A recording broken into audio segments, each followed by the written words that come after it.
ị nwere idea na etu a kịta anọ ọ bụ na ndị Arab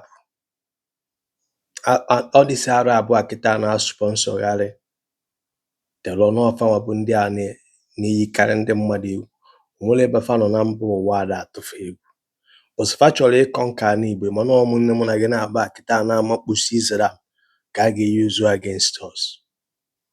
ị nwere idea anụrụ ndata n'ilu Ebonyi steeti na onwe some part of Ebonyi steeti ji ike n'ike were join Islam. iluo na side Nsụka the same thing na-eme. Do you understand me? Bụsị ọbụla ndị Arab kwado kịta na ka a gatọkọ aba anyị ụmụnne m na-aga kịta ka a ga-eyuzu etu a Christianity wee bata yuzukwe us against us. Debezie their own rule. Nwanne gbawara nwanne ya ọsọ achọzi ịnụ nwaanyị ọ bụ na ịbụrụ onye ụka ayara anụ gị. I don't know if you ghọtara ife a na-ekwu.